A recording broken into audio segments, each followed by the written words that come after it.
Hello and welcome back. Today we'll be looking at the volume element dx dy dz, which is of course a Cartesian volume element in spherical polars.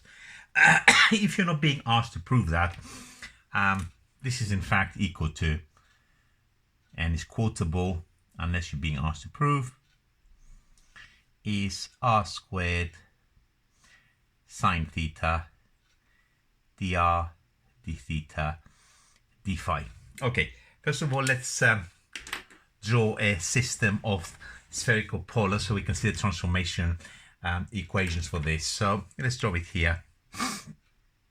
So this is, I'm not quite sure I'm going to draw it. I'm going to draw it on the first octant. So what we got in here is, I'm viewing this by being inside the first octant and looking into the origin. So this is now the origin here. And if we look at a point P, the point P having, let's say, Cartesian coordinates x, y, z, and then we want, of course, r, theta, and phi in that order.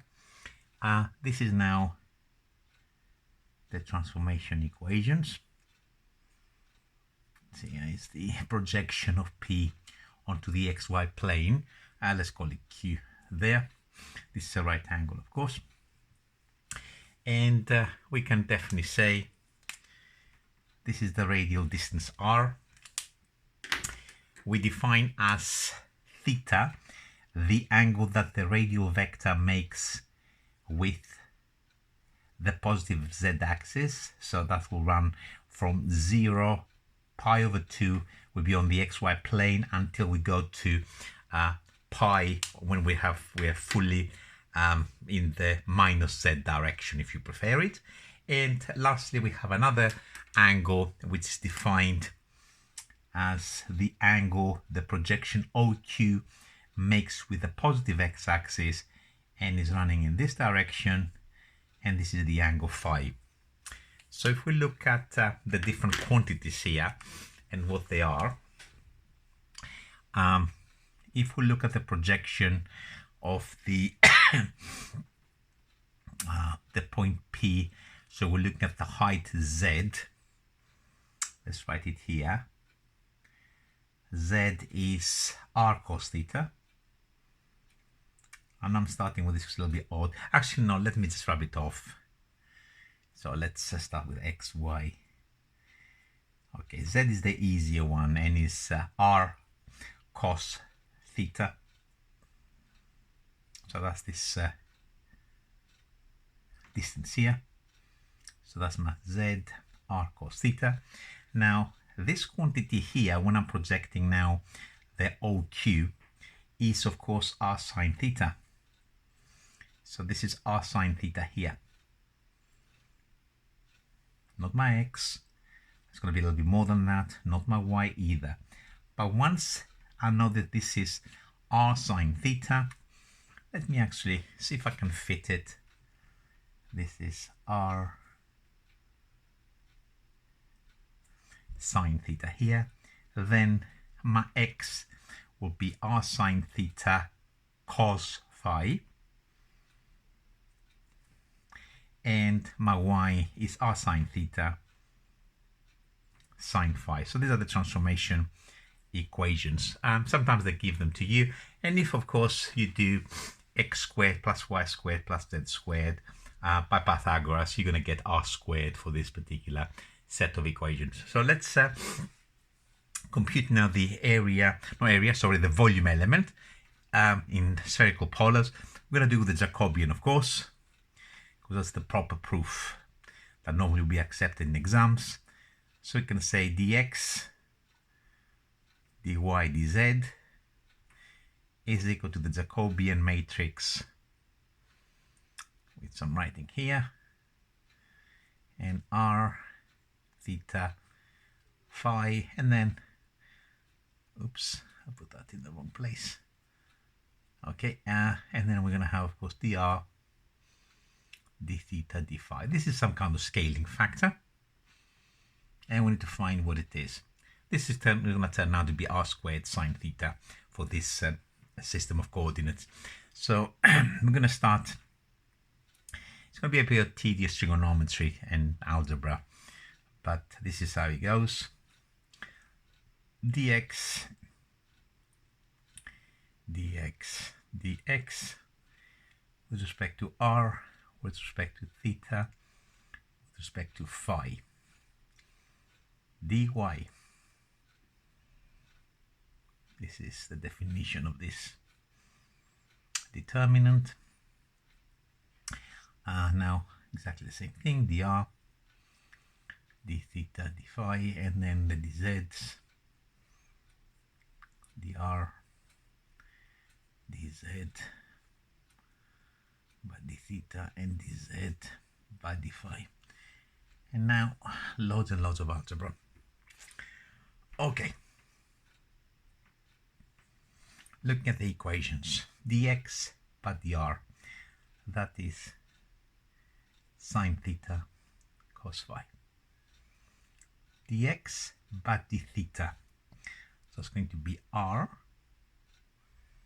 cos theta cos phi. You have to be very careful. This is very messy. It's very easy to go wrong. I don't want to make mistakes and look for errors in all of this.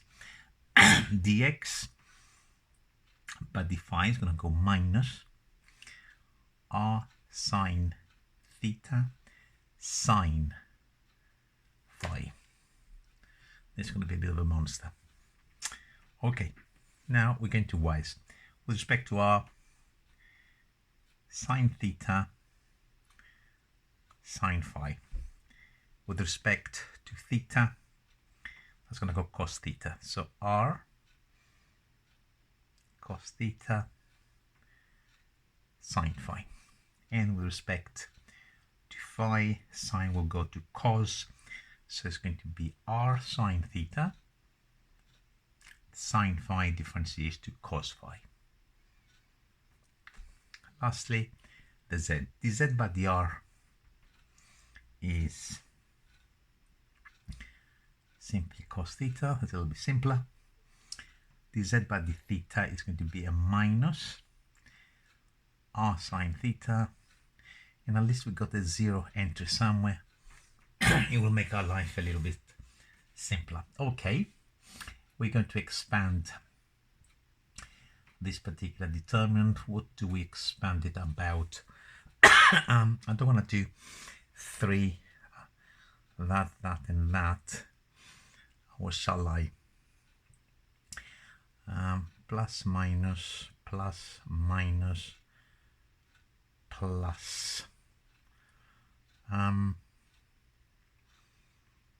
Let's expand by bottom row. So the signs for this determinant now are going to be plus, minus, that's a plus, and that's a minus, which will switch this minus into a plus. So we're going to have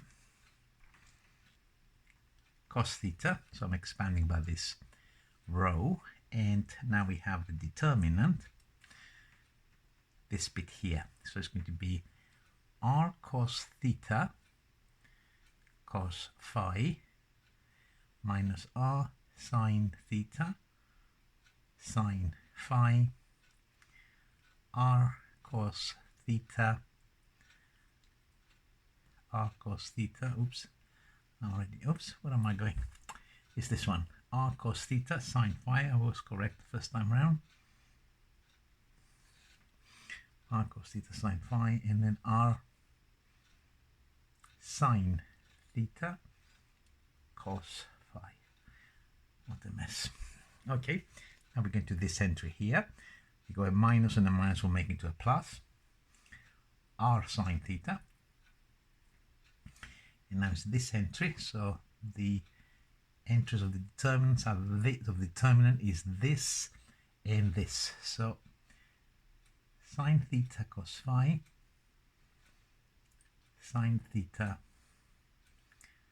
sine phi, and then we got this lot, which is minus r sine theta sine phi, and r sine theta cos phi. All right. So we have to be extra careful now. Cos theta, bracket, that times that, r squared. We're going to have cos theta sine theta, cos theta sine theta, and then we've got cos squared of phi minus, which will become a plus, r squared cos theta sine theta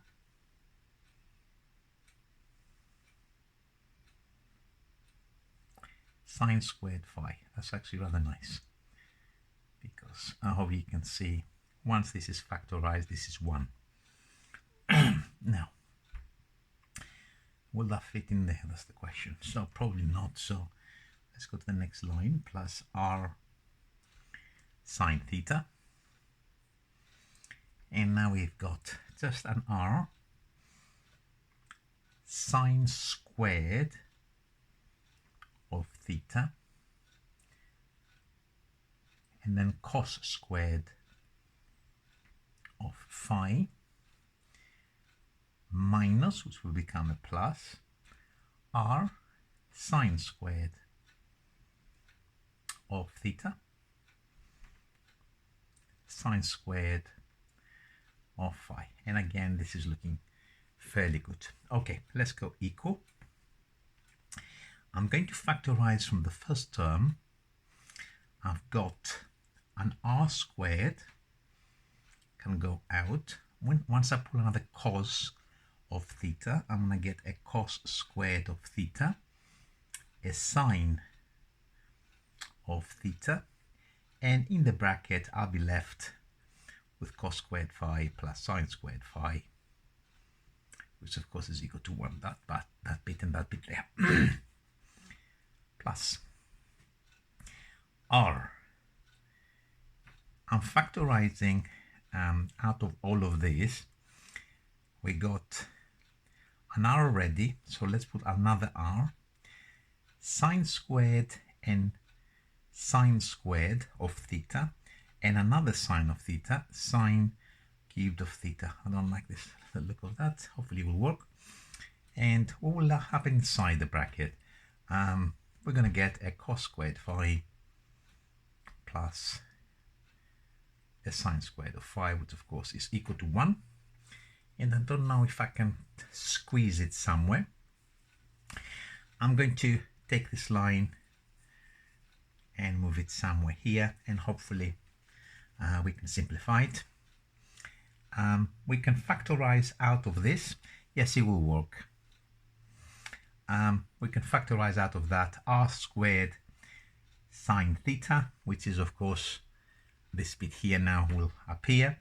And what we got from the first term is a cos squared of theta. And on the second term, because we pulled it just as a sine of theta, we got a sine squared of theta, which of course will be a 1.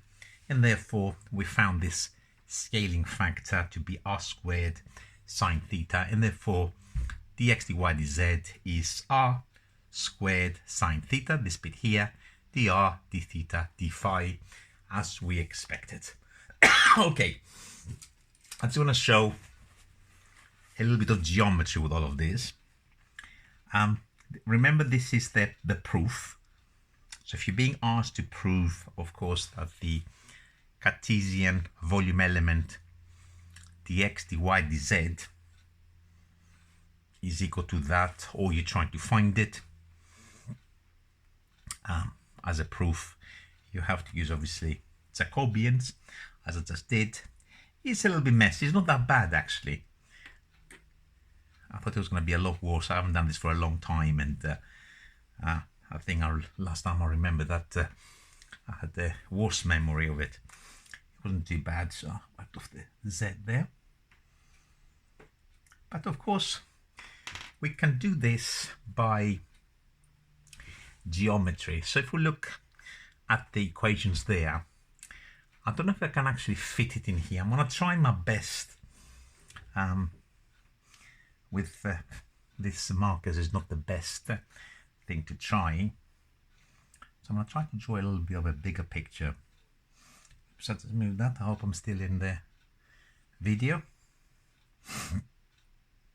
So I'm drawing this picture just a little bit bigger and say, okay, there's my radial vector. This is the point P. And let's put some quantities in all of this. This is now, let's project that down.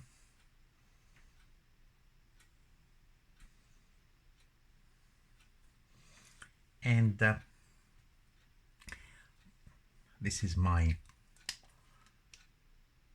R, this is my theta, and this is my phi.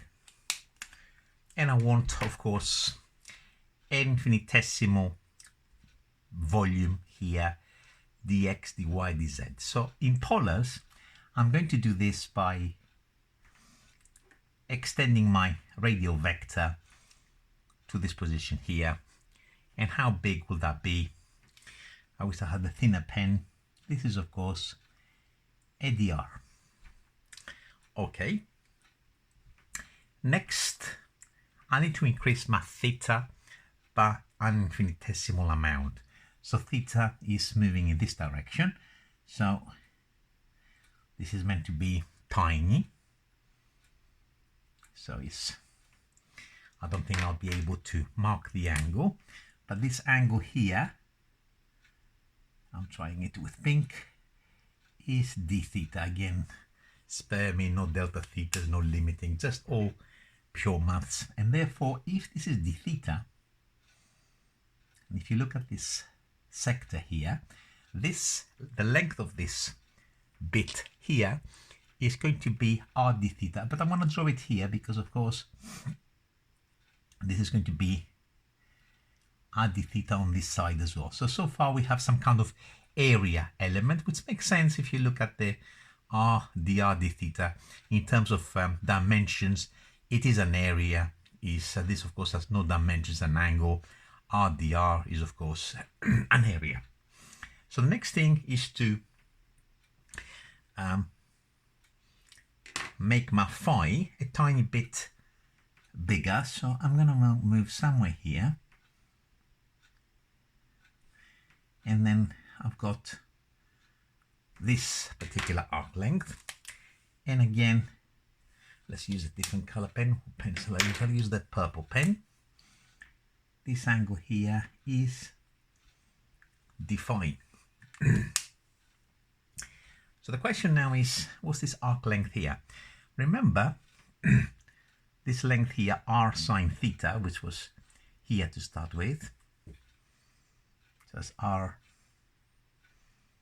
sine theta is this length here, OQ as I had it on the original picture there. That was my P here, let's say. So we have some kind of association between the two diagrams. And therefore, what's that? That's the right angle. Okay, and therefore, the arc length here is r sine theta times the angle d phi. But of course, if you look at this particular arc length, this is, I'll try to draw it, is something like this.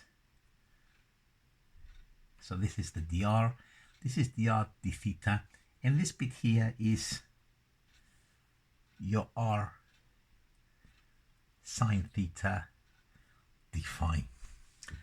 Done the best I could, I guess, to draw it. So this is the volume element in spherical polars. I didn't actually mark my axis there, but I did say this is this picture, of course, just drawn a little bit bigger. So if we look at this kind of cube-like structure, then we can actually say, look, your dv, of course that's a dv.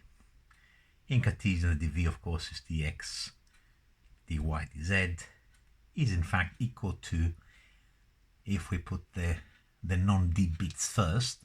So what do we have? We have an r times r, which is r squared. From there and there, we got a sine theta. And then we got, of course, a dr, d theta, d phi. Is this a proof for an actual exam? The answer is probably not. Is it important to be able to derive things like that? I think it's absolutely yes. I think very, very important. It helps and aids the understanding of what's going on. Okay, I hope you followed both methods, and I hope you understand spherical polar coordinates a little bit better. I'm just going to sign out, and I'll be with you very, very soon for another lecture. Bye for now.